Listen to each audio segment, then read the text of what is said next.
दोस्तों, अगर आप भी अनुपमा के सच्चे फैन हैं तो हमारे चैनल को सब्सक्राइब करना बिल्कुल मत भूलिए। आज के एपिसोड में इमोशन, ड्रामा और रिश्तों के उतार चढ़ाव का पूरा तड़का देखने को मिला। एपिसोड की शुरुआत होती है जब राजा शाह हाउस आता है। उसे देखकर परी हैरान रह जाती है और गुस्से में कहती है कि अगर वह ईशानी से मिलने आया है तो उसे तुरंत यहां से चले जाना चाहिए। राजा माफी मांगने की कोशिश करता है, लेकिन परी और ज्यादा गुस्सा हो जाती है। वह ईशानी को आवाज लगाकर कहती है कि तुम्हारे लिए राजा आया है। राजा उसे रोकने की कोशिश करता है और कहता है, ऐसा मत बोलो, मैं तुमसे प्यार करता हूं। तभी ईशानी वहां आती है और सबके सामने कहती है कि अगर सजा देनी है तो उसे दो, क्योंकि राजा ने कोई गलती नहीं की। लेकिन परी का दिल टूट चुका है। वह कहती है कि अब उसे प्यार पर भरोसा नहीं रहा और राजा से जाने को कहती है। राजा लाख कोशिश करता है, लेकिन परी नहीं मानती। आखिरकार वह कहती है कि अगर वह दोबारा आया तो वह सबके सामने सच्चाई बता देगी। दुखी राजा वहां से चला जाता है और ईशानी को अफसोस होता है कि उसकी वजह से परिवार में परेशानी बढ़ गई। उधर पाखी खुद को दोषी मानते हुए अनुपमा से माफी मांगती है। लीला कहती है कि अब पता नहीं और क्या क्या देखना बाकी है। अनुपमा सबको समझाती है कि हमें परी और राजा के रिश्ते को टूटने से बचाना होगा। वहीं बाबूजी कहते हैं कि त्योहार रिश्तों को जोड़ने का सबसे अच्छा मौका होते हैं। इसके साथ ही अनुपमा भाई दूज की पूजा की तैयारी शुरू करती है और सबको बुलाती है।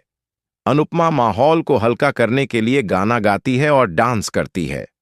वह तोशु और किंजल को करीब लाने की कोशिश करती है और परी को खुश करने का प्रयास करती है। सब मिलकर झूमते हैं और एक प्यारा सा माहौल बन जाता है। तभी अनुपमा अंश के बारे में पूछती है। परी कहती है कि वह नहीं आएगा, लेकिन अनुपमा मुस्कुराकर कहती है कि वह जरूर आएगा। इसी बीच पाखी तोशु को टीका लगाने जाती है, लेकिन तोशु मना कर देता है। वह कहता है कि जिनकी वजह से मेरी बेटी का घर टूटा, मैं उनके साथ त्योहार नहीं मना सकता। दोनों के बीच बहस होती है। तोशु गुस्से में कहता है कि उसे हर गलती की सजा मिली, लेकिन पाखी और ईशानी को हमेशा माफी मिल जाती है। नाराज तोशु वहां से चला जाता है और पाखी फूट फूट कर रोने लगती है। दूसरी ओर परी अनुपमा से कहती है कि अब उसे अपनी गलती का एहसास हो गया है और वह राजा से सुलह करना चाहती है। किंजल और अनुपमा पहले नाराज होती हैं, लेकिन बाबूजी कहते हैं कि अगर उसे अपनी गलती समझ आ गई है तो हमें कोठारी हाउस जाकर माफी मांगनी चाहिए। उधर कोठारी हाउस में भाई दूज की रस्में शुरू होती हैं। पराग सब बच्चों में बराबर प्रॉपर्टी बांटने का ऐलान करता है, जिससे सब खुश हो जाते हैं। लेकिन तभी माहौल बदल जाता है जब अंश माही को टीका करने से मना कर देता है।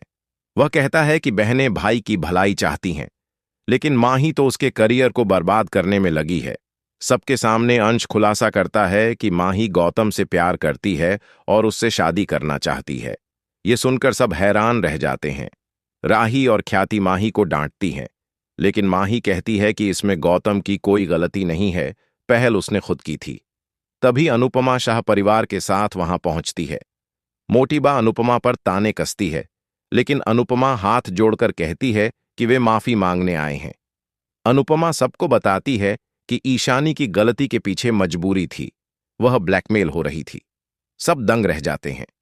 अनुपमा कहती है कि परी और ईशानी दोनों ने गलती की, लेकिन अब उन्हें अपनी भूल का एहसास है। तभी राजा को खांसी होती है। परी पानी देने जाती है, लेकिन मोटी बा रोक देती है और राही से पानी देने को कहती है। परी माफी मांगती है तो मोटी बा उसे टिश्यू पेपर देती है और कहती है, यह तुम्हारे काम आएगा। सब हैरान रह जाते हैं और यहीं पर एपिसोड खत्म हो जाता है। आने वाले एपिसोड में आप देखेंगे कि गौतम माही से पूछेगा कि क्या उसने ये फैसला सोच समझ कर लिया है। माही जवाब देगी, प्यार सोचकर नहीं होता, बस हो जाता है। इसके बाद गौतम और माही अनुपमा से आशीर्वाद मांगेंगे, जिसे देखकर अनुपमा हैरान रह जाएगी। दोस्तों, आज का एपिसोड वाकई भावनाओं से भरा था। एक तरफ रिश्तों में टूटन और गलतफहमियां थीं, तो दूसरी ओर प्यार और समझदारी का संदेश भी मिला। अब देखना होगा कि क्या परी और राजा फिर से एक हो पाएंगे या नहीं। अगर आपको आज का एपिसोड पसंद आया हो तो वीडियो को लाइक करें, शेयर करें और हमारे चैनल को सब्सक्राइब करना बिल्कुल न भूलें। नीचे कमेंट में बताइए कि आपको आज का ट्विस्ट कैसा लगा और आप किस जोड़ी को दोबारा साथ देखना चाहते हैं, राजा परी या माही गौतम।